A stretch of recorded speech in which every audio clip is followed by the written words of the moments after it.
Bismillahirrahmanirrahim. Assalamualaikum warahmatullahi wabarakatuh.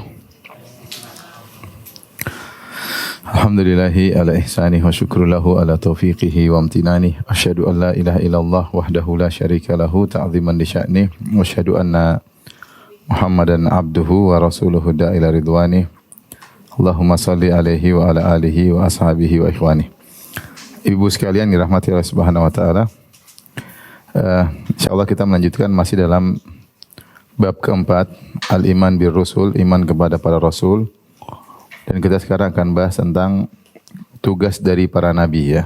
Silakan dibuka halaman 603 jilid 1, halaman 603. Sungguhnya tugas para nabi sangat banyak ya. Di antara tugas-tugas tersebut adalah mengenalkan Allah kepada manusia ya, mengenalkan Allah kepada manusia. Hal ini karena Allah Subhanahu wa taala adalah gaib ya. Dan tidak bisa dikiaskan dengan suatu yang nampak ya, suatu yang nampak. Sehingga meskipun diakui akal, dengan menggunakan akal kita bisa mengetahui adanya Tuhan. Akal bisa berfikir sehingga mengambil kesimpulan bahwasanya Tuhan itu pasti ada. Dan ini diakui juga oleh bahkan para falasifah al-Yunan, kaum falasifah baik misalnya Plato, kemudian Aristoteles ya. Mereka menyimpulkan dengan pikiran mereka bahwasanya ada sebab utama dari semua yang ada di alam semesta ini yang mereka namakan dengan al-ilatul ula, sebab pertama, atau kalau bahasa kita disebut causa prima. Jadi akal mereka sudah sampai pada titik yang benar bahwasanya Tuhan itu ada. Tetapi Tuhan itu tidak bisa diketahui sifat-sifatnya dengan sekadar akal, kecuali hanya secara global. Dengan akal kita bilang Allah pasti, Tuhan pasti maha kuasa, iya. Tuhan pasti maha berilmu, iya. Ini kita bisa ketahui. Kemudian Tuhan pasti maha berkehendak. Tetapi lebih detail sampai nama-nama Allah yang detail, Al-Halim, Al-Ghafur, Ar-Rahman, ini enggak mungkin akal kita bisa sampai. Ya, bahwasanya Allah beristiwa di atas arsy ya. Bahwasanya Allah, banyak sifat-sifat Allah Subhanahu wa taala yang otak kita tidak bakalan bisa mengetahuinya secara detail. Dari situlah butuh namanya perantara antara Allah dengan manusia untuk menjelaskan tentang hakikat sifat-sifat Allah Subhanahu wa taala. Nah, perantara tersebut adalah para nabi. Perantara tersebut adalah para nabi. Jadi akal ini memiliki keterbatasan. Sebagaimana sering kita sampaikan bahwasanya akal itu ibarat mata ya. Ibarat mata ya. Tetapi dia butuh cahaya agar mata itu bisa melihat. Dan akal memiliki keterbatasan sebagaimana indera-indera yang lain. Mata kita punya keterbatasan untuk melihat, ada jarak tertentu kita nggak bisa lihat lagi, di balik tembok kita nggak bisa lihat lagi. Demikian juga pendengaran kita terbatas. Kita nggak bisa mendengar kalau frekuensinya terlalu rendah atau frekuensinya terlalu tinggi. Kita ada interval frekuensi tertentu yang kita bisa dengar. Maka demikian juga akal ada hal-hal yang akal kita nggak mampu untuk merenungkannya. Jangankan kita merenungkan tentang Allah secara detail, ruh kita nggak bisa mampu. Makanya ketika mereka bertanya kepada Nabi sallallahu alaihi wasallam, yas'alunaka 'anir ruh wa yas'alunaka 'anir ruh. Mereka bertanya kepada engkau tentang ruh, qulir ruhu min amri rabbi. Katakanlah ruh adalah urusan Rabbku, wa ma utitu minal ilmi illa qalila. Kalian tidak diberi ilmu kecuali hanya sedikit. Enggak usah mikirkan tentang ruh. Kita mikirkan tentang alam jin, kita enggak paham. Alam jin, kok bisa jin masuk di manusia, kok bisa ngomong pakai pita suara manusia. Ini yang dimasuki orang Jawa, kok tiba-tiba bisa ngomong Belanda, dari mana? Kita enggak bisa mikir. Jadi logika kita enggak sampai. Bagaimana cara? Karena enggak, akal kita disuruh maksa enggak bakalan mampu. Ya, ini menunjukkan akal kita terbatas. Hal ini, kemampuan akal kita untuk berpikir biasanya dibangun di atas analogi kias. Karena sering saya sampaikan bahwasanya akal itu menghimpun database untuk kemudian dia melakukan analogi. Database akal itu dilihat dari apa yang diambil dari apa yang dilihat, apa yang didengar, apa yang dirasa, apa yang diraba. Ketika seorang sudah melihat, sudah meraba, sudah merasa, ya dia bisa membangun pemikiran di balik database yang dia miliki. Tapi ketika kita berbicara tentang sifat-sifat Allah secara detail, maka akal tidak mampu. Akal tidak mampu ya. Jadi Ibu yang dirahmati Allah Subhanahu wa taala, saya ulangi lagi, akal mampu mengantarkan kita untuk menyatakan Tuhan itu ada.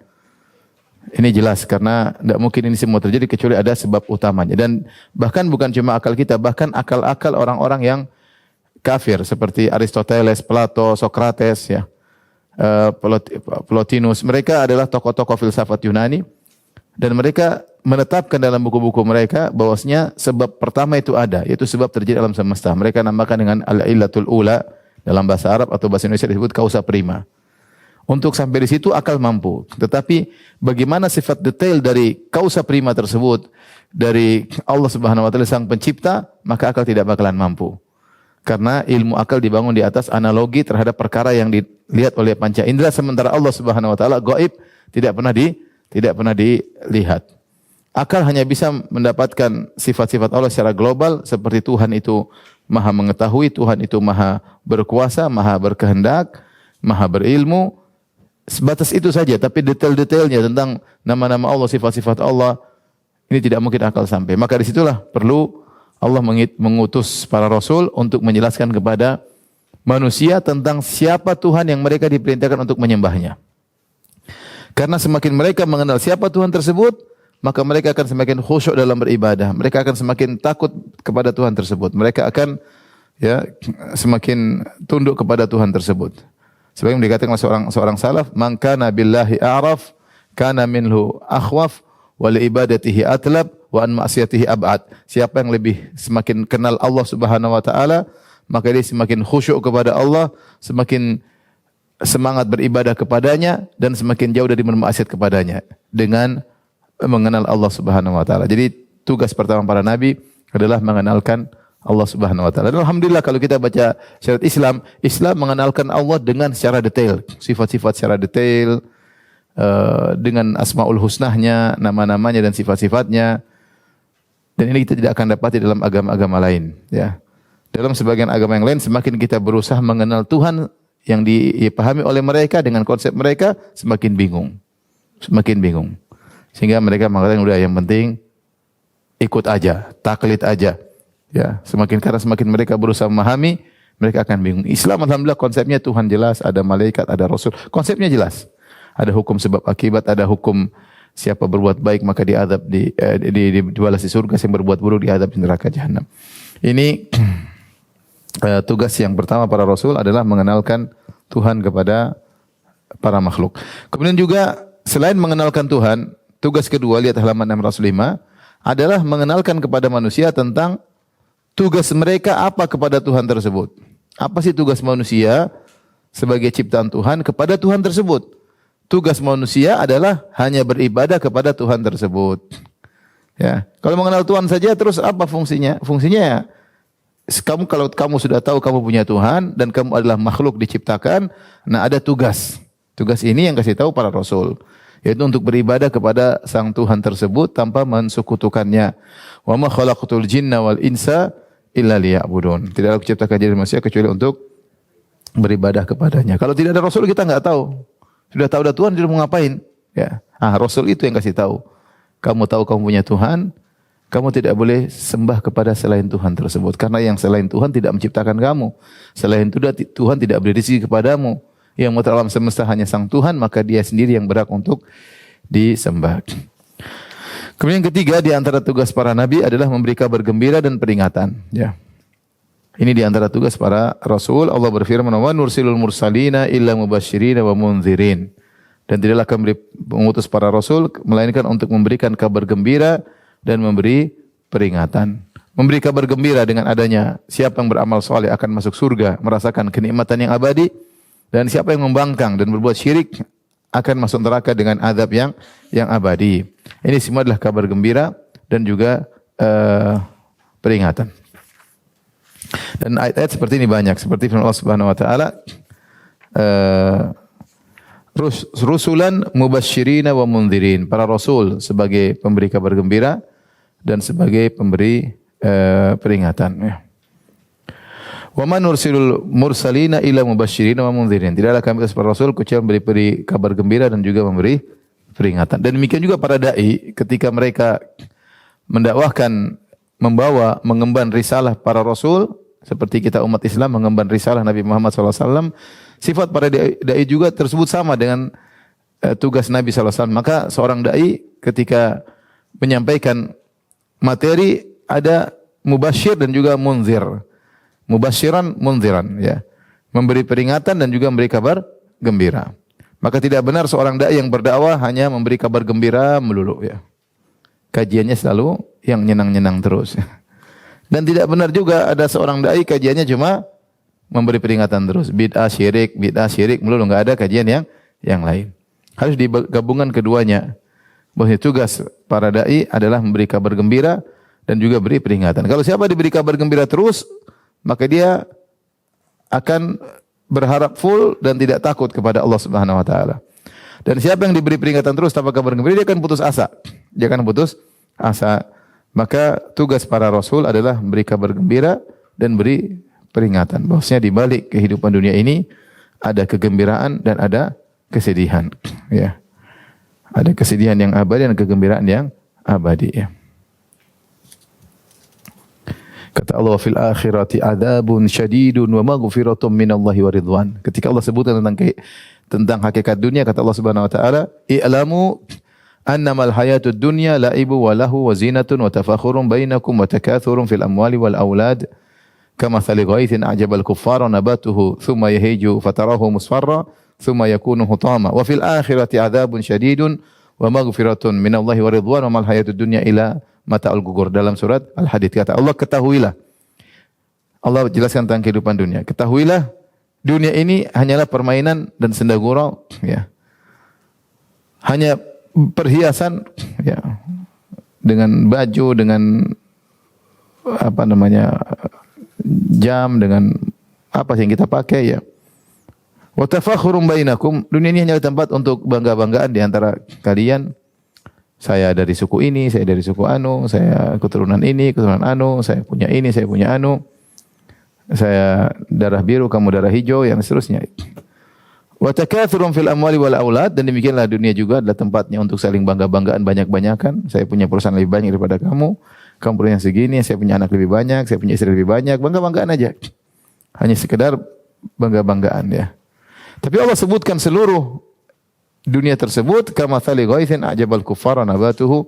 Perumpamaan dunia yang begitu indah, begitu mewah, yang dibangga-banggakan, yang diperebut-rebutkan, yang disebut-sebut, ternyata seperti layaknya air hujan yang turun ke atas muka bumi, di atas bumi yang tandus, kemudian menumbuhkan tumbuhan yang hijau, yang menyenangkan orang yang melihatnya, enak dipandang, ya, lezat kalau dirasakan. Tsumma yahiju fatarahu musfarra, tiba-tiba mengering dan kau lihat dia berubah menjadi kuning, yang hijau tadi menjadi kuning. Tsumma yakunu hutama, kemudian menjadi daun yang diterbangkan, yang kering diterbangkan oleh angin. Setelah itu Allah berfirman, wa fil akhirah, nah ini kabar gembira dan peringatan. Wa fil akhirati adzabun syadidun wa maghfiratun minallahi wa ridwan. Ingatlah di akhirat kelak ada azab yang pedih dan ada ampunan Allah Subhanahu wa taala dan keridhaannya. Setelah itu Allah tutup ayat dengan mengatakan, wa mal hayatud dunya illa mata'ul ghurur, dan tidaklah kehidupan dunia ini kecuali hanya kesenangan sementara yang menipu. Jadi para rasul tugasnya memberi kabar gembira dan peringatan. Dunia ini sebentar. Di balik dunia ini ada kegembiraan atau kesedihan. Seorang bisa memperoleh kegembiraan yang abadi atau kesedihan yang abadi. Dengan bagaimana dia menyikapi kehidupan ini yang penuh dengan bangga-banggaan, disebut-sebut, diperebutkan. Yang semua itu kata Allah, wa mal hayatud dunya illa mata'ul ghurur. Tidaklah kehidupan dunia kecuali hanyalah kesenangan sementara yang menipu. Kemudian di antara tugas para rasul adalah menjelaskan syariat secara detail, ya. Kita tahu bahwasanya manusia butuh dengan aturan. Manusia ini ilmunya sangat terbatas. Ilmunya sangat terbatas. Kemudian dia hanya memandang dari satu sisi. Ilmunya hanyalah ilmu yang mikro, bukan makro. Dan dia hanya memandang dari satu sisi. Dan dia pun dalam suatu masa yang terbatas. Masa dia sendiri cuma 60 sampai 70 tahun. Sehingga kalau dia membuat produk hukum, dia pasti terbatas dengan kemampuannya. Sehingga produknya selalu produk yang gagal, produk yang harus direvisi, produk yang dikritiki oleh yang lainnya. Dan demikianlah yang kita lihat dalam kenyataan kehidupan ini. Kalau dia buat produk hukum, pasti ada yang diuntungkan dan ada yang dirugikan. Maka para rasul tugasnya membawa risalah dari Tuhan inilah hukum yang Allah berikan kepada kalian karena dia adalah pencipta kalian, maka dia yang lebih tahu tentang kemaslahatan kalian. Dia turunkan hukum yang adil, yang berkesinambungan, cocok untuk kalian, apalagi umat Muhammad SAW dan sampai akhir zaman. Sampai akhir zaman. Dan para rasul masing-masing punya hukum tersendiri, kecuali Nabi Muhammad SAW yang hukumnya berlanjut sampai hari kiamat. Adapun para rasul-rasul sebelumnya, maka hukum-hukum yang Allah turunkan kepada mereka bergantung dengan zaman mereka. Bergantung dengan zaman mereka. Nah, dari sini tugas para nabi menjelaskan tentang hukum-hukum syariat tersebut. Tugas kita sebagai makhluk adalah menerima hukum-hukum Allah. Karena kita tahu Allah Subhanahu wa taala, Dia Sang Pencipta, lebih tahu tentang kemaslahatan kita daripada diri kita sendiri. Kenapa? Karena ilmu kita cetek. Ilmu kita cetek. Kita pun mandang di satu sisi. Ilmu kita cuma mikro. Kita pun hanya terbatas pada lingkungan kita, terbatas pada zaman yang kita jalani. Adapun Allah Subhanahu wa taala yang ilmunya meliputi segala sesuatu, yang maha adil, yang maha bijak, maha segalanya, ketika Dia turunkan hukum-hukum, hendaknya kita terima hukum-hukum tersebut. Ya. Makanya saya sering sampaikan, semua orang mengakui bahwasanya Sang Kreator alam semesta ini begitu hebat. Yang mengkreat manusia, yang menciptakan manusia ini sangat hebat. Tanya para dokter, mereka tahu bagaimana Sang Kreator membuat organ pernapasan, organ jantung dengan aliran darahnya, organ ginjal, sistem yang kompleks dan sangat padat, sangat detail dengan berbagai jutaan saraf dalam tubuh manusia. Luar biasa. Kalau begini maka fungsi tubuh seperti ini luar biasa ya. Yakin Allah berfirman, wa fi anfusikum afala tubsirun, dan pada diri kalian tidakkah kalian melihat bagaimana keagungan Allah Subhanahu wa taala? Sanurihim ayatina fil afaqi wa fi anfusihim.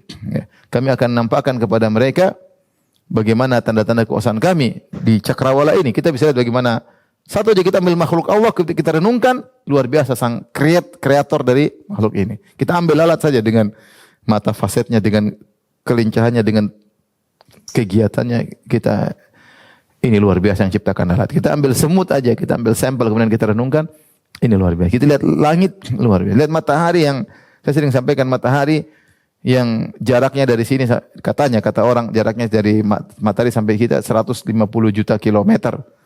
Kemudian bagaimana matahari sudah jutaan tahun bisa mengeluarkan panas yang konstan, tidak pernah berubah. Seandainya panas tersebut bertambah, semakin bertambah kita akan kebakar. Seandainya matahari panasnya tersebut semakin berkurang, kita akan kedinginan.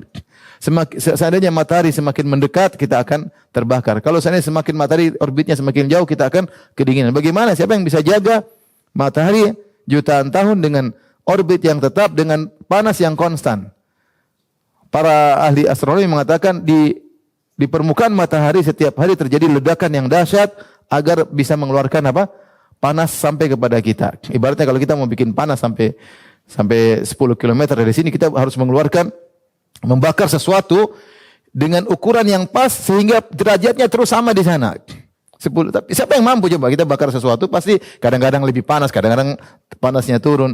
Tapi yang bisa menjaga ledakan tersebut konstan di permukaan matahari dan panasnya konstan tetap terus tidak pernah berubah, siapa? Kalau bukan Tuhan. Nah, kita melihat bagaimana keagungan Tuhan dalam menciptakan semua alam semesta ini, dan pasti perhitungannya detail, tidak pernah salah. Matahari tidak pernah terlambat terbit, tidak pernah terlambat terbenam. Aturan yang diungkap oleh para fisikawan dengan aturan-aturan alam, sungguhnya dalam alam semesta ini ternyata banyak rumus. Rumus itu sebenarnya aturan alam, yang Allah yang bikin rumus-rumus tersebut. Hanya kita baru melihat, kita baru tahu.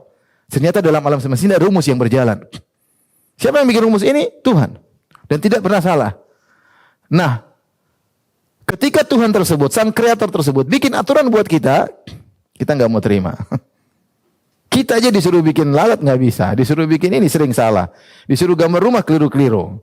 Disuruh bikin peraturan, disuruh bikin apa sih, pasti kita banyak salahnya. Terus kita mau menyaingi hukum Tuhan. Al-Quran sudah Allah turunkan. Yang bikin alam, yang bikin turunkan Al-Quran. Kita bilang, enggak, saya punya aturan sendiri. Lebih maslahat buat saya daripada Sang Tuhan yang bikin. Ini mengerikan. Apa hukmal jahiliyah yabghun? Apakah mereka mencari hukum jahiliyah? Wa man ahsanu hukman? Ya. Ya. Siapa yang hukumnya lebih tinggi daripada, lebih indah hukumnya daripada Allah Subhanahu wa taala. Oleh karenanya ikhwan dan akhwat yang dirahmati Allah Subhanahu wa taala, ini ketika para nabi datang menjelaskan syariat, maka tugas kita harus terima. Karena ini syariat dari apa? Tuhan. Pasti sempurna syariat tersebut. Pasti detail. Pasti secara tidak ada kontradiktif. Makanya Allah mengatakan afala yatadabbaruna al-Qur'an walau kana min indi ghairillahi lawajadu fi ikhtilafan katsira. Apakah mereka tidak merenungkan tentang Al-Qur'an, tidak mentadabburi? Kalau Al-Qur'an bukan dari Allah, mereka akan dapati banyak yang kontradiksi. Maksudnya saya kalau ngajar fikih, seperti saya ngajar fikih Syafi'i, luar biasa ini, aturan luar biasa ini. Detail banget begini. Mungkin dalam agama lain kita nggak dapati. Detail banget. Nggak usah kita bicara tentang, kita ambil sih satu misalnya fikul usrah, fikih rumah tangga. Detail banget. Bagaimana kalau begini, proses pernikahan, pranikah, nikahnya, kalau terjadi masalah. Lengkap sekali. Ini yang tidak mungkin orang biasa yang bikin. Ini Tuhan yang bikin. Yang anehnya, kalau kita sudah mengakui, makanya aneh kalau kita ngaku sang kreator alam semesta, kita akui kehebatannya, kita mengakui tidak ada yang bisa menyainginya. Ketika sang kreator turunkan hukum syariat buat kita, kita malah nggak mau terima. Seakan-akan kita lebih hebat daripada dia atau menyainginya. Jadi yang terjadi di masyarakat, buat hukum, kemudian hukumnya diprotes, hukumnya kemudian direvisi, nggak cocok lagi karena atau hukum ini menguntungkan satu golongan, merugikan golongan yang lain, dan demikianlah manusia yang punya kekurangan membuat hukum ingin menyaingi hukum Allah Subhanahu wa taala. Baik, fungsi berikutnya atau tugas berikutnya para nabi, lihat halaman 607, adalah untuk menjadi teladan. Untuk menjadi apa? Teladan. Setiap nabi yang Allah utus maka memiliki sifat-sifat yang sempurna karena mereka akan menjadi teladan bagi umatnya, ya. Seperti Nabi SAW, kata Allah Subhanahu wa taala, ya. Laqad kana fi Rasulillahi uswatun hasanah. Sungguh pada diri Nabi SAW ada uswah, ada teladan yang baik. Liman kana yarjullaha wal yaumil akhir. Bagi orang yang berharap bertemu dengan Allah dan bertemu dengan hari akhirat.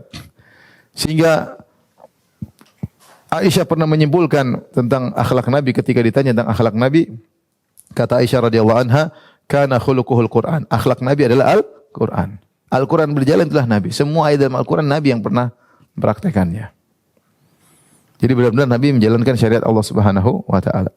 Makanya Nabi SAW akhlaknya sendiri merupakan mukjizat tersendiri. Akhlaknya sendiri merupakan mukjizat tersendiri.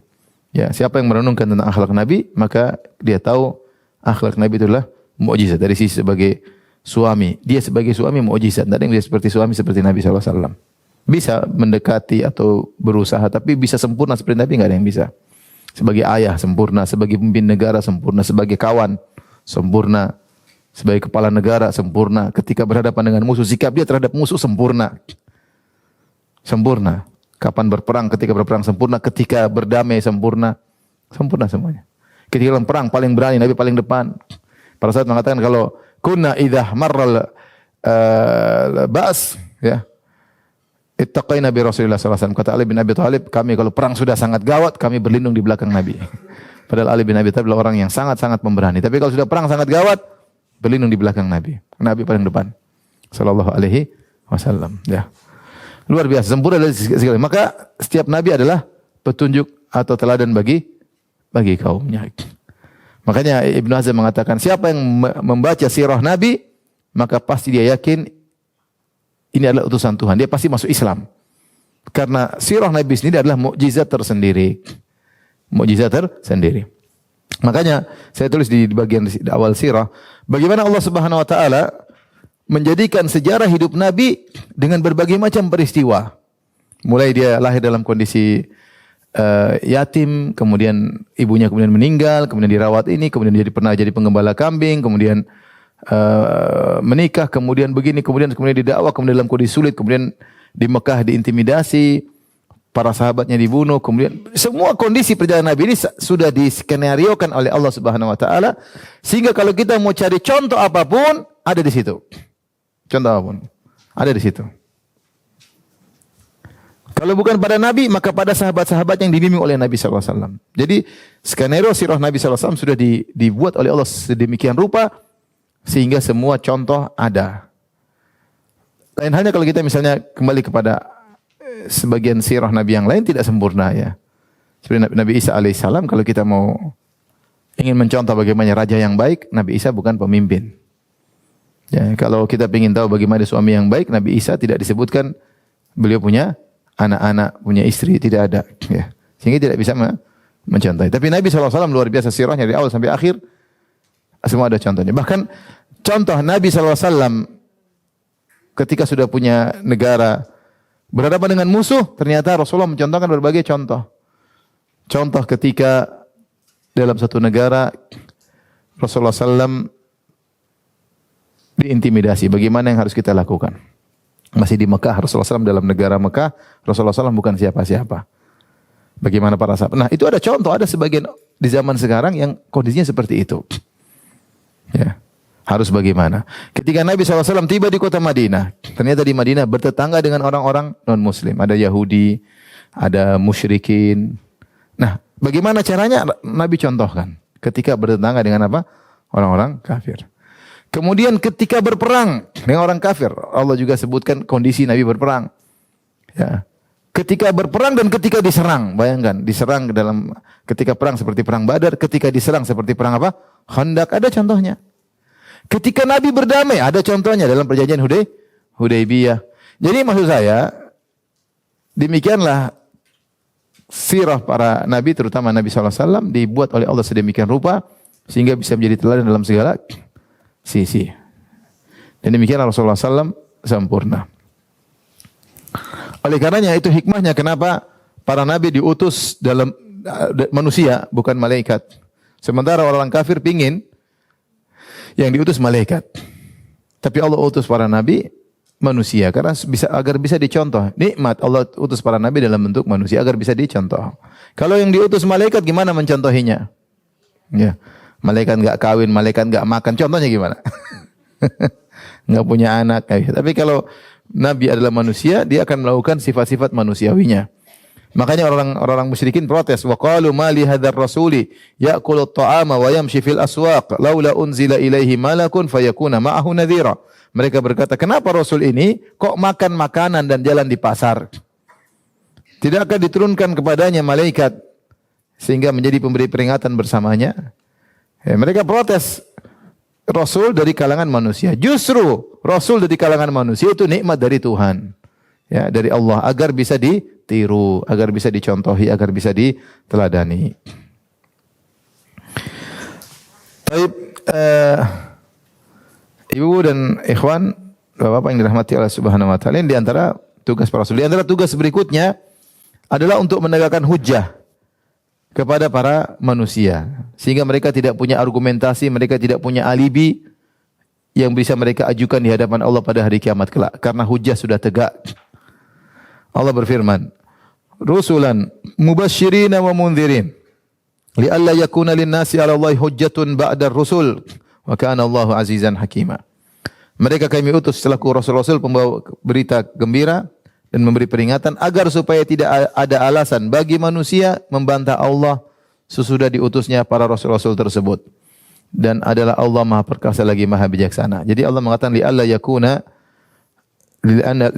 nasi Allah hujjatun ba'dar rusul, agar manusia tidak punya argumentasi lagi pada hari kiamat kelak untuk membantah Allah karena Allah sudah kirimkan para rasul untuk menegakkan hujjah.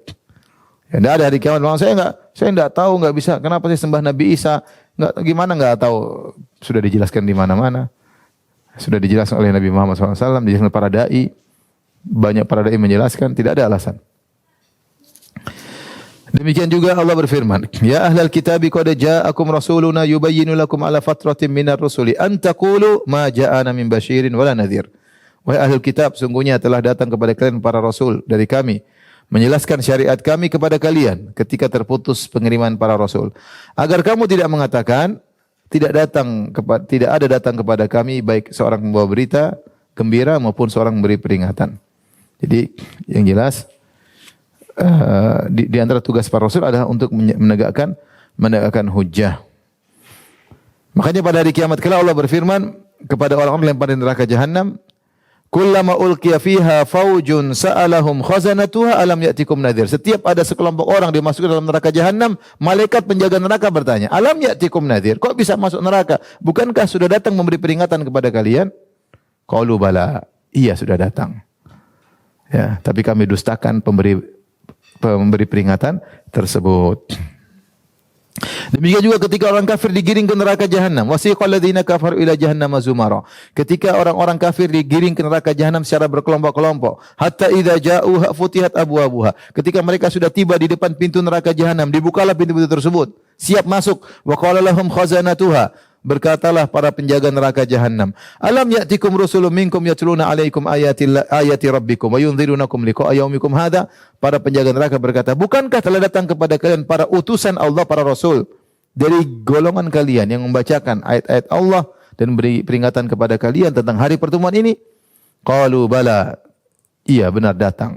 Ya, mereka akui. Jadi mereka tidak bisa ngomong apa lagi. Ya. Sehingga ketika para rasul telah diutus, hujah telah tegak. Apalagi zaman sekarang dengan ledakan informasi, seorang bisa mengetahui Islam dengan detail.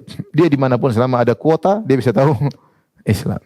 Tidak ada lagi alasan untuk tidak masuk Islam. Yang tidak masuk Islam ya siap tidak bisa berargumentasi di hadapan Allah pada hari kiamat kelak. Tapi itu di antara sekian tugas para nabi dan rasul, Bapak-bapak yang dirahmati Allah Subhanahu wa taala. Kita bahas pembahasan berikutnya tentang sifat-sifat para rasul, sifat-sifat para rasul. Saya akan bacakan secara singkat ya. Sifat-sifat para rasul kita bisa bagi menjadi dua. Sifat-sifat mereka sebagai hamba Allah dan sifat-sifat mereka sebagai utusan Allah. Jadi semua rasul itu adalah hamba dan utusan Allah. Qul innama ana basyarun yuha ilayya. Katakanlah wahai Muhammad, sungguhnya aku ini hanyalah manusia, hanya saja aku diberi wahyu oleh Allah Subhanahu wa taala. Nah, kita ketika beriman kepada Nabi Muhammad, kita harus mengimani dia sebagai rasul dan sebagai hamba. Jangan kita beriman dia sebagai rasul aja tapi kita lupa dia seorang hamba. Karena kalau kita lupa dia hamba, kita bisa menyembahnya. Sebagaimana orang Nasara lupa bahwasanya Isa adalah hamba sehingga mereka menyembah Nabi Isa. Nah, kita harus ingat nabi-nabi tersebut adalah hamba sehingga kita tidak menyembahnya, dan kita jangan lupa mereka adalah rasul. Mereka utusan Tuhan sehingga kita harus taat kepada para rasul tersebut. Makanya dalam hadis kata Rasulullah sallallahu, "Man syahida an la ilaha illallah wa anna Muhammadan abduhu wa rasuluh wa anna Isa abdullahi wa rasuluh wa kalimatuha alqaila Maryam ruhum min wal jannata haqqun wan naru haqqun adakhallahu Allahu fil jannah min aybabin min abwabiha athamaniyah." Kata Nabi sallallahu alaihi wasallam, siapa yang bersaksi tidak ada yang berhak disembah kecuali Allah, dan bersaksi bahwasanya Muhammad adalah hamba Allah dan utusan, dan bersaksi Isa adalah hamba Allah dan utusan. Isa juga hamba Allah, Muhammad juga hamba Allah. Bahwasanya Isa itu hanyalah Allah tiupkan ruh dalam rahim Maryam dan Allah mengatakan kun fayakun, jadi maka jadilah. Dia bukan anak Tuhan, dia bukan Tuhan. Dia hamba. Dan dia mengakui bahwasanya neraka itu ada, surga itu ada, maka Allah akan masukkan dia surga dari pintu mana saja dari 8 pintu di surga. Nah, ini poin yang terkadang dilupakan. Kalau kita hanya melihat Rasul sebagai Rasul, kita lupa dia manusia, kita bisa beribadah kepadanya. Kita bisa beribadah kepadanya. Kalau kita dan Rasul sebagai manusia saja lupa sebagai Rasul, kita terkadang merendahkannya. Ya, Nabi berijtihad, kita juga bisa berijtihad. Kadang-kadang begitu. Ya. Jadi harus dilihat dari dua-duanya. Nah, oleh karena yang lihat halaman 611, Allah tidak hanya memuji Nabi sebagai Rasul, bahkan Allah juga memuji Nabi sebagai hamba. Kenapa? Karena Nabi lah orang yang paling hebat dalam menunjukkan penghambaannya. Dia yang paling hebat dalam beribadah. Dia yang paling hebat dalam berzikir kepada Allah. Dia yang paling hebat dalam berdoa kepada Allah. Dia yang paling hebat dalam bertawakal kepada Allah. Itu semua sifat-sifat hamba. Jadi Muhammad SAW bukan hanya dipuji sebagai Rasul, dia juga dipuji sebagai apa? Hamba. Bahkan ketika Nabi SAW salat sampai tatawarram qadamah, sampai kaki beliau bengkak-bengkak, tatafattar qadamah, sampai kaki beliau pecah-pecah, maka ditanya oleh Aisyah, maka Rasulullah SAW berkata, afala akunu abdan syakura, kenapa aku tidak menjadi hamba yang pandai bersyukur. Allah memuji Nabi bahkan dalam kondisi-kondisi genting. Contoh lihat halaman 611 dalam surat Al-Isra ayat 1. Subhanalladzi asra bi abdihi. Perhatikan. Maha suci Allah yang memperjalankan hambanya. Perhatikan itu perkataan bi abdihi. Lihat ibu-ibu. Allah tidak mengatakan subhanalladzi asra bi rasulihi. Maha suci Allah yang memperjalankan rasulnya. Tidak, tapi Allah mengatakan maha suci Allah yang memperjalankan hambanya di malam hari.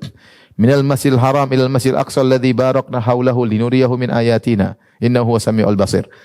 Ini peristiwa Isra Mi'raj adalah peristiwa pemuliaan kepada Nabi sallallahu alaihi wasallam. Bahkan Allah jadikan peristiwa tersebut ketika Nabi telah mengalami kesedihan yang luar biasa, yaitu istrinya Khadijah meninggal, pamannya Abu Thalib meninggal, intimidasi kaum musyrikin semakin parah. Allah menghibur Nabi dengan memperjalankan dia Masjidil Haram, Masjidil Aqsa naik ke langit 7 turun lagi. Dan ini peristiwa ini menjadikan orang-orang kafir semakin mengejek Nabi sallallahu alaihi wasallam karena akal mereka tidak masuk. Bahkan sebagian orang sampai murtad ketika melihat peristiwa ini. Peristiwa luar biasa, di antara mukjizat Nabi yang sangat luar biasa adalah Al-Isra wal Mi'raj. Al-Isra itu dari Masjidil Aqsa, Masjidil Haram, Masjidil Aqsa. Al-Mi'raj dari Masjidil Aqsa ke langit yang tuh Sidratul Muntaha, langit 7. Untuk bertemu dengan Allah Subhanahu wa taala. Nah, ini kondisi yang sangat istimewa ini. Allah tidak mengatakan Maha Suci Allah yang telah memperjalankan Rasulnya, tapi Allah mengatakan Maha Suci Allah yang telah memperjalankan apa? Hambanya. Demikian juga Allah menyebutkan dalam surat Al-Jin. Ketika Nabi sedang salat, kemudian para jin berdesak-desakan ingin dengar bacaan Nabi. Ini kondisi mulia. Wa annahu lamma qama Abdullah yad'uuhu kadu yakununa alaihi libada. Dan bahwasanya ketika hamba Allah mengatakan wa annahu lamma qama Abdullah. Ketika sang hamba Allah sedang salat. Allah tidak mengatakan ketika sang Rasulullah sedang salat, tapi Allah mengatakan ketika hamba Allah sedang salat. Menyembah Allah Subhanahu wa taala, hampir-hampir jin-jin itu mendesak mengurumuninya. Mereka ingin dengar bacaan Nabi. Ini kondisi mulia. Kondisi mulia Nabi di kalangan para jin. Orang tidak lihat jin berdesak-desakan. Tapi Allah cerita, ya. Jin berdesak-desakan buat apa? Buat dengar bacaan lantunan apa? Al-Qur'an. Bukan sebagian orang jin berdesak-desakan untuk godain dia. Ini jin berdesak-desakan untuk dengar apa? Lantunan Al-Qur'an. Kemudian Allah juga menyebutkan tentang hamba Nabi sebagai hamba dalam ayat disebut dengan ayat tantangan. Lihat surat Al-Baqarah ayat 23 kata Allah Subhanahu wa taala, "Wa in kuntum fi raibim mimma nazzalna ala abdina." Kata kalau kalian ragu tentang Al-Qur'an yang kami turunkan kepada hamba kami. Allah tidak mengatakan ala rasulina, tapi Allah mengatakan ala abdina. Kalau kalian ragu tentang Al-Qur'an yang kami turunkan kepada hamba kami, yaitu hamba Allah, yaitu Muhammad sallallahu alaihi wasallam, fa'tu bi suratin min mithlih, maka datangkanlah surat semisal Al-Qur'an. Wad'u syuhada'akum min dunillahi in kuntum shadiqin. Cari penolong-penolong kalian untuk membantu kalian kalau kalian memang benar. Jadi inilah yang kita harus yakini, Muhammad sallallahu alaihi wasallam dan para rasul-rasul yang lain, mereka bukan hanya memiliki sifat sebagai seorang rasul yang kita puji, tapi mereka juga terpuji sebagai sifat seorang hamba. Makanya kalau kita lihat para anbiya, mereka ibadahnya luar biasa. Nabi Muhammad SAW ibadahnya seperti itu luar biasa sampai kaki bengkak-bengkak. Rakaat pertama baca surat Al-Baqarah, kemudian surat An-Nisa, kemudian surat Ali Imran. Itu rakaat pertama. Kita siapa yang kuat seperti itu? Ketika di padang Arafah Rasulullah SAW berdoa dari setelah zuhur sampai maghrib, berdoa terus. Di atas onta, di bawah terik matahari berdoa sampai ketika tali kekang onta bergerak, beliau pegang tangan kiri, tangan kanan tetap menghadap ke langit. Berdoa berjam-jam. Kita hajian di Arafah 15 menit permintaan sudah habis, bingung minta apa. Benar, banyak minta apa? Harus bawa buku doa, baca bingung. Karena bingung minta apa. Kayaknya sudah aman semua, padahal akhirat belum nyaman, belum aman. Padahal alam barzah belum apa? Aman. Kebutuhan kita kepada Allah kurang. Kapan seorang merasa butuh kepada Allah? Tatkala dia sadar dia seorang hamba. Makanya Ibnu Taimiyah mengatakan semakin seorang merasa rendah di hadapan Allah, dia semakin tinggi. Semakin tinggi di sisi Allah Subhanahu wa taala. Nah, untuk menghadirkan kita nih butuh sama Allah susah, enggak bisa kita ngada-ngadain. Nabi benar-benar tahu bahwasanya dia adalah hamba Allah, makanya dia kuat berdoa. Bahkan Nabi berkata, "Fala takilni ila nafsi tarfata ain." Jangan kau biarkan aku bersandar pada diriku hanya meskipun hanya sekejap mata, sekedip mata. Jadi saya sudah maksudnya sering hajian, saya sering lihat tidak mampu orang berdoa apa? Panjang-panjang. Udah bingung paling nangis pun paling 10 menit 15 menit kemudian selesai. Bingung. Mau minta apa lagi? Padahal masih banyak masalah.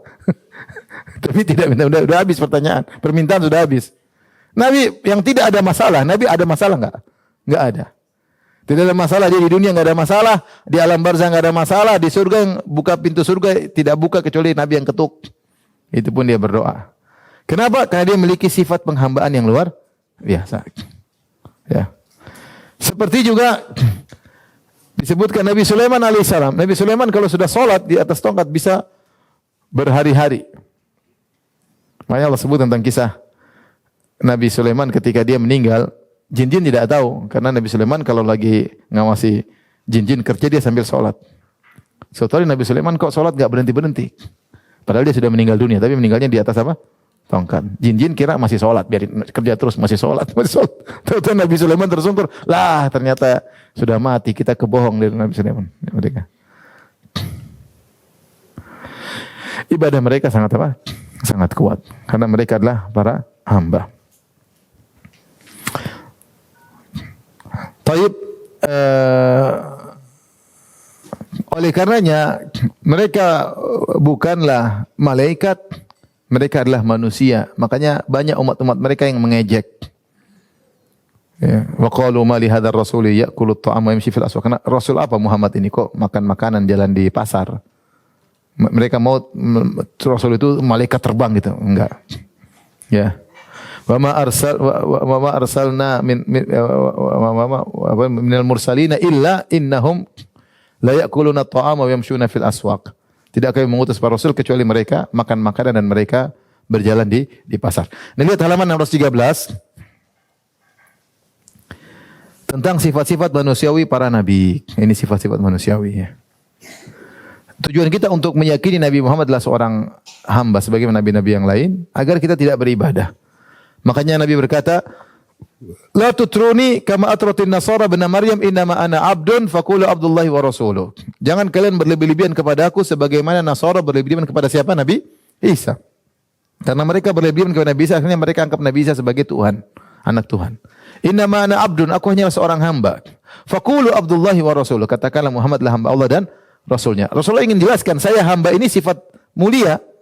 Jangan kalian lupakan sifat hambaku, sehingga kalian melebih-lebihkan aku seperti Nabi Isa. Akhirnya disembah. Disembah. Ya.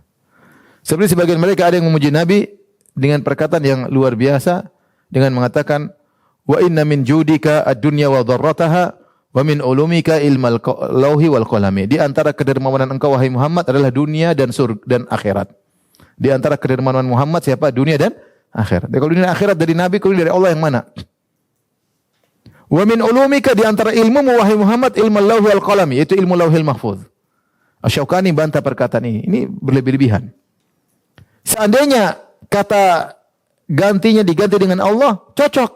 Coba kita bilang ini untuk muji Allah. Wa inna min judika dunya wa dharrataha. Ya Allah, di antara kedermawananmu adalah dunia dan akhirat. Cocok atau tidak? Cocok. Wa min ulumika ilmu lauhi wal qalami, di antara ilmumu ya Allah ilmu lauhil mahfuz. Cocok enggak? Cocok. Masalahnya mereka bukan untuk Allah, mereka pasang buat Nabi sallallahu alaihi wasallam. Berlebihan. Ini tidak boleh. Tapi lihat halaman nomor 13, contoh-contoh sifat manusiawi para nabi. Yang pertama adalah para nabi makan dan minum. Para nabi makan dan minum. Nabi Muhammad lapar atau tidak? Lapar. Makan. Sampai Rasulullah SAW pagi-pagi cari sarapan sama istrinya. Hal indakum ta'am, ada makanan enggak? Kalau istrinya bilang enggak ada, kata Nabi, idzan fa ana shaim. Kalau gitu saya puasa. Nabi Isa lapar atau tidak? Lapar, makan. Makanya ketika Allah membantah orang-orang yang mengangkat Nabi Isa dan ibunya sebagai Tuhan, ya, Allah mengatakan kana yakulani ta'am. Sungguhnya Nabi Isa dan ibunya makan makanan. Selesai. Kalau dia Tuhan, dia tidak makan apa? Makanan. Ketika dia makan makanan berarti dia manusia, ya. Allah mengatakan, "Wa ma arsalna qablaka minal mursalina illa wa ma arsalna qablaka minal mursalin illa innahum la ya'kuluna at-ta'ama yamshuna fil aswaq." Tidaklah kami utus sebelum engkau wahai Muhammad para rasul kecuali mereka juga makan makanan dan mereka juga jalan di pasar. Jadi mereka makan, kemudian minum, kemudian mereka lapar. Bahkan dalam Bible disebutkan bagaimana Nabi Isa kelaparan. Kemudian dia pergi menuju sebuah pohon, tahu-tahu pohon tersebut enggak ada buahnya atau apa, akhirnya dia marah sama pohon tersebut. Jadi Nabi Isa lapar. Apakah Tuhan pantas lapar? Kemudian Nabi Isa kalau dia Tuhan, kalau lihat pohon dia pikir ada buahnya, ternyata tidak ada. Oh, Tuhan kecil, kan lucu. Bukan Tuhan, dia manusia. Oh, ternyata enggak ada buahnya. Lah, yang ciptakan buah itu siapa? Kalau Tuhan yang diciptakan buah itu. Lapar kok bisa lapar? Ya, Nabi lapar. Nabi SAW dalam perang Khandaq karena kelaparan, Nabi SAW ikat perutnya dengan batu. Kenapa Nabi ikat perutnya dengan batu? Karena lapar. Kalau Tuhan enggak mungkin lapar. Kemudian di antara ciri-ciri para nabi adalah mereka beristirahat. Para nabi tidur, Nabi Musa tidur, Nabi Isa tidur. Bahkan dalam Bible disebut Nabi Isa tidur di kapal, murid-muridnya sementara ombak begitu besar, mereka bangunkan Nabi Isa, susah enggak bangun-bangun, khawatir tenggelam. Ini Tuhan dibangun-bangunin kok enggak bangun-bangun. Kata Allah, la ta'khudhuhu sinatu wala naum. Allah tidak ngantuk dan tidak tidur.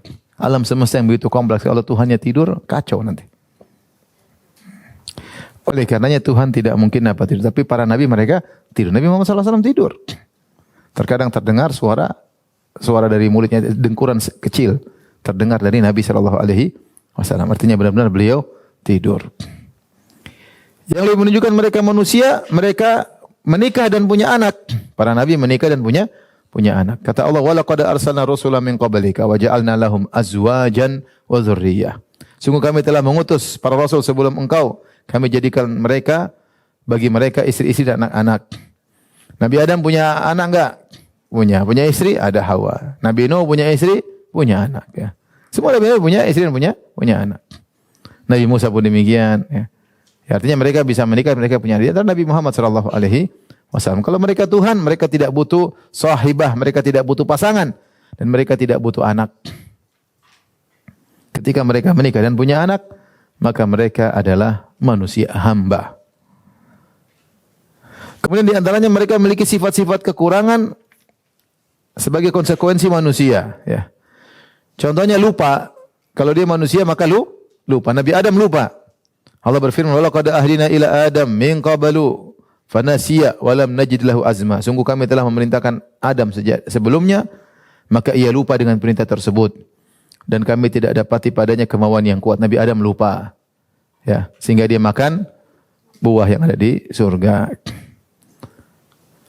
Nabi juga bercerita tentang Nabi Adam. Wa nasiya Adam wa nasiyat dzurriyyatu. Adam lupa dan keturunannya juga lupa. Sebagaimana dalam hadis ketika Allah ciptakan Adam, Allah kasih Nabi Adam umur 1000 tahun.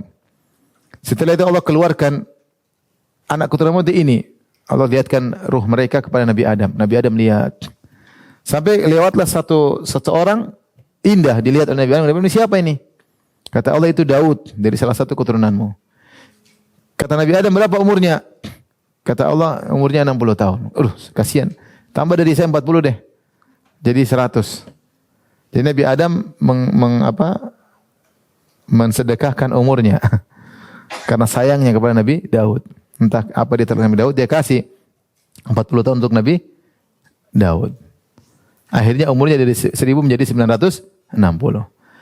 Setelah itu, pada waktu umurnya sudah 960, datang malaikat maut.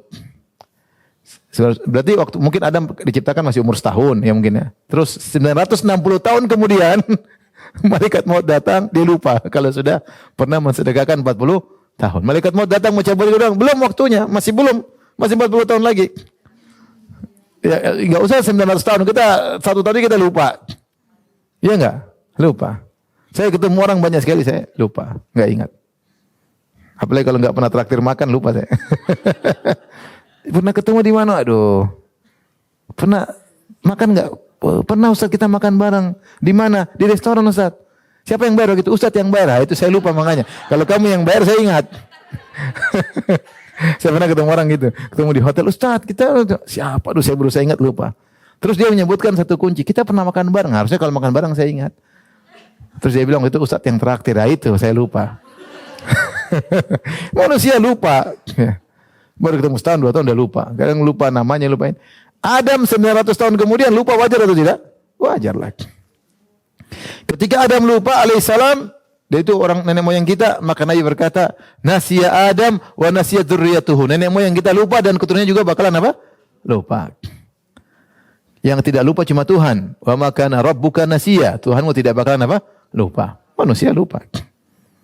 Rasulullah SAW juga pernah lupa dan dia berkata innama ana basyarun ansaka matan saun. Sungguhnya aku hanya manusia, aku bisa lupa sebagaimana kalian apa? Lupa. Fa idza nasitu fadzakiruni. Kalau aku lupa ingatkan. Rasulullah SAW pernah salat zuhur 2 rakaat. Sebalik Rasulullah bingung, kayaknya ada sesuatu yang salah. Orang-orang mau tegur enggak enak kan. Jangan-jangan ada syariat baru. Salat duhur jadi 2 rakaat. Jadi enggak ada yang tegur. Enggak ada yang tegur. Rasul lupa 2 rakaat sudah salam. Akhirnya ada orang yang berani tegur, disebut dengan Dzuliyadain. Dia mengatakan, "Ya Rasulullah, nusita am kusiratis salat?" Dia berani bertanya, "Ya Rasulullah, mohon maaf ya Rasulullah. Ini engkau lupa atau salat dikosor?" Kata Nabi, "Saya tidak lupa dan tidak dikosor." Kata Nabi, "Saya tidak lupa dan tidak dikosor." Akhirnya yang kasih tahu, "Engkau lupa ya Rasulullah." Akhirnya Rasulullah SAW pun sujud sahwi. Tambah 2 rakaat kemudian sujud sahwi. Artinya Allah menjadikan Nabi lupa supaya ada syariat bagaimana kalau lupa. Tapi Nabi lupa, Nabi manusia. Kalau tidak lupa hanyalah Tuhan. Di antara sifat kekurangan para Nabi yang menunjukkan mereka adalah manusia adalah buang hajat. Rasulullah SAW buang hajat. Kata Anas bin Malik radhiyallahu anhu, "Kana Rasulullah SAW yadkhulul khala fa ahmilul ana wa gulamun nahwi idawatan min ma'in wa anazatan fayastanji bil ma." Ada Rasulullah SAW buang hajat, maka aku, kata Anas, aku dan seorang pemuda yang bocah atau remaja sepertiku, kami bawa air buat Nabi sallallahu alaihi wasallam. Fayastanji bil ma, kemudian air yang kami bawakan itu digunakan Nabi untuk beristinja, untuk cebok. Berarti kalau Nabi cebok berarti ada kotoran yang keluar tidak? Ada. Berarti Nabi buang hajat. Demikian juga Abdullah bin Mas'ud pernah mengambilkan batu untuk Nabi beristijmar. Untuk beristimar itu membersihkan dengan batu. Karena boleh beristijmar dengan batu, boleh dengan air. Jadi intinya Nabi buang hajat. Rasulullah SAW juga buang air kecil, Rasulullah buang air besar. Ya. Demikian para nabi-nabi yang lain. Adapun peringatan sebagian orang Nabi tidak pernah buang hajat, ini tidak benar ya. Tidak benar. Rasulullah buktinya Anas bawa apa? Bawa air untuk Rasulullah buang hajat. Di antara sifat manusiawi yang ada kepada para nabi yang menunjukkan mereka hamba adalah mereka takut. Ini sifat kekurangan. Mereka sakit. Di antaranya mereka apa? Sakit. Kalau Tuhan nggak mungkin sakit, tidak mungkin lemas, tidak mungkin capek. Ya. Jangankan Tuhan, malaikat saja Allah ciptakan tidak capek-capek. Kata Allah, yusabbihuna al-laila wan nahara la yafturun. Para malaikat senantiasa beribadah, bertasbih kepada Allah siang malam, tidak pernah capek. Tidak pernah futur. La yas'amun, tidak pernah bosan. Itu malaikat, apalagi Tuhan. Ini manusia sakit. Sakit itu kenapa? Karena capek, enggak kuat sehingga sakit. Rasulullah SAW mengatakan ini, aku kama aku rajulani minkum. Aku ini panas sebagaimana panasnya 2 orang di antara kalian. Jadi panasnya Nabi double. Kalau kita panas mungkin 40 derajat, Nabi 80 derajat, double. Kenapa? Karena karena pahala Nabi 2 kali lipat. Tapi di antara bahkan lebih dari itu meninggal. Para nabi meninggal. Kata Allah, innaka mayyitun wa innahum mayyitun. Kau akan meninggal sebagaimana mereka akan meninggal. Makanya ketika Nabi SAW meninggal, sebagian sahabat tidak terima. Di antaranya Umar. Umar marah-marah. Tidak ada yang bilang Nabi Muhammad meninggal. Awas, yang bilang Muhammad meninggal, awas. Orang pada takut. Maka Abu Bakar datang dengan tenang. Abu Bakar datang ke jasad Nabi. Dia cium kening Nabi. Kemudian dia datang. Dia mengatakan, dia baca firman Allah. Man kana ya'budu Muhammadan fa inna Muhammadan qad mat. Siapa yang menyembah Muhammad, Muhammad sudah mati. Dia bukan Tuhan. Dia mati. Wa man kana ya'budu Allah. Siapa yang menyembah Allah, fa inna Allah hayyun la yamut. Sungguhnya Allah Maha hidup dan tidak bakalan mati. Kemudian dia baca firman Allah, wa ma Muhammadun illa rasulun qad khalat min qablihi rusul afa immata aw qutila qalabatum ala aqabikum. Tidaklah Muhammad tidak lain kecuali hanyalah seorang rasul dan telah berlalu sebelumnya rasul-rasul yang lain. Afa immata, kalau dia meninggal kemudian kalian berbalik, bukankah rasul-rasul sebelum Muhammad juga meninggal? Kalau rasul-rasul sebelum Muhammad meninggal, maka Muhammad juga akan meninggal. Para rasul meninggal. Termasuk yang diyakini oleh orang Nasara, Nabi Isa meninggal. Meninggal enggak? Meninggal dikubur, kemudian 3 hari kalau enggak salah, kemudian bangkit kembali. Tapi Nabi Isa meninggal, makanya mereka hari apa? Hari apa itu mereka rayakan? Hari apa? Paskah ya, punya hari bangkitan. Dan ini di antara hal yang banyak membuat, saya pernah sampaikan, orang-orang Filipina yang masuk Islam, ketika ditanya sebagian dai, mereka mengatakan Nabi Isa meninggal enggak? Dan mereka justru ini kemuliaan, Nabi Isa meninggal kemudian hidup lagi. Maka pertanyaan yang ditujukan kepada mereka, waktu Nabi Isa meninggal, Allah ikut meninggal enggak? Jadi ditanya, mereka bingung jawabnya. Kalau Nabi Isa meninggal, Allah ikut meninggal, berarti Tuhan lagi mati, repot. Berarti dunia lagi tidak ada apa? Tuhan. Kalau Tuhan mati, yang hidupkan Tuhan siapa? Kalau mereka bilang Allah tidak meninggal, berarti Allah bukan Nabi Isa, itu maksudnya. Berarti Allah bukan apa? Isa. Yang meninggal cuma Isa, Allahnya tidak meninggal. Kalau gitu Allah bukan Isa. Kalau Allah bukan Isa berarti runtuhlah keyakinan mereka Trinitas. 3 sama dengan 1, 1 sama dengan apa? 3. Pertanyaan ini yang sederhana ini, yang mereka yakini, mereka rayakan tiap tahun tentang hari kebangkitan Isa Al-Masih, ya, dibangun di atas bahwasanya Isa meninggal dunia setelah disalib, meninggal, kemudian bangkit lagi entah berapa hari kemudian. Ini ternyata sebab banyak di antara mereka yang masuk Islam. Logika sederhana, Nabi Isa ketika meninggal selama beberapa hari, Tuhan lagi meninggal. Nah, Allahnya ikut meninggal enggak? Tuhan Bapa meninggal enggak? Tuhan Anak meninggal? Tuhan Bapa ikut meninggal enggak? Kalau mereka bilang Tuhan Bapa ikut meninggal, berarti ada dunia 1, 2 hari, 3 hari tidak ada Tuhan. Pertama tidak ada Tuhan selama 3 hari. Kemudian kalau Tuhan mati, yang bangunin Tuhan juga siapa? Yang tukang bangun juga meninggal. Allah dan Nabi Isa sama-sama meninggal, itu yang bangunin siapa? Kalau mereka jawab Allah tidak ikut mati, Allah Maha hidup, nah berarti Allah bukan Nabi Isa, maka selesai. Kemudian di antara sifat manusiawi para rasul yang sifat kekurangan adalah takut. Takut. Kalau Tuhan tidak mungkin takut. Takut sama siapa? Dia yang ditakuti. Tetapi di antara sifat para rasul yang menunjukkan mereka adalah hamba adalah mereka takut. Ya. Seperti firman Allah kepada Nabi Muhammad, "Wa takhshan nasa fa wallahu ahaqqu an takhsha." Engkau takut kepada manusia. Ini tentang kisah Zaid bin Harithah ketika dia mencerai istrinya, kemudian yaitu Zainab bintu Jahsy, kemudian dinikahi oleh Nabi SAW. Intinya Allah mengatakan wa takhshan nas, dan engkau takut kepada manusia wahai Muhammad. Demikian juga Allah sebut tentang Nabi Musa. Nabi Musa ketakutan. Fa kharaja minha khaifan yataraqab. Ketika Nabi Musa ketahuan bunuh anak buah Fir'aun, kemudian dia dikejar-kejar, dia kabur dengan ketakutan. Kata Allah, fa kharaja minha khaifan yataraqab. Dia pun keluar dari kota Mesir dengan ketakutan, yataraqab, khawatir ketangkap sewaktu-waktu. Qala rabbi najjini minal qaumidz zalimin. Maka dia berdoa, ya Rabbku selamatkan aku dari orang-orang yang zalim. Ya, takut atau tidak? Takut. Nabi Isa juga disebut dalam Bible ketika sampai berkeringat Nabi Isa ketakutan. Tuhan enggak mungkin takut. Yang terakhir di sini tidak disebutkan, di antara bukti mereka hamba adalah mereka beribadah. Para nabi itu apa? Beribadah, ya. Innahum kanu yusari'una fil khairati wa yad'unana raghaban wa rahaban wa kanu lana khashi'in.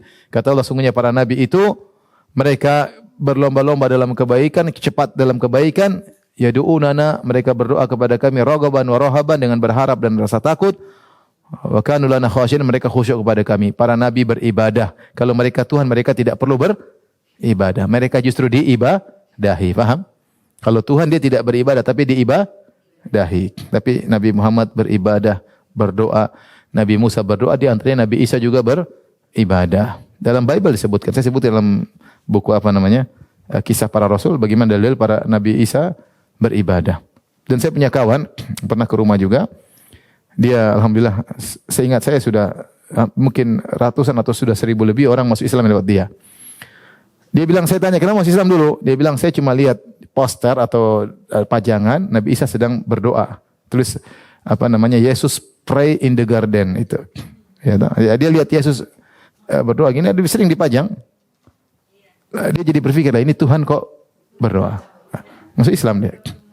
Ya, kalau Tuhan ya didoain, bukan berdoa. Jadi dalil bahwasanya mereka adalah manusia, mereka beribadah. Kalau Tuhan ngapain beribadah? Tuhan diibadahi. Baik, demikian saja ibu-ibu dan bapak yang rahmati Allah Subhanahu wa taala kajian kita, insyaallah kita lanjutkan kesempatan yang lain. Subhanakallah bihamdik asyhadu an la ilaha illa anta astaghfiruka wa atubu ilaik. Assalamualaikum warahmatullahi wabarakatuh.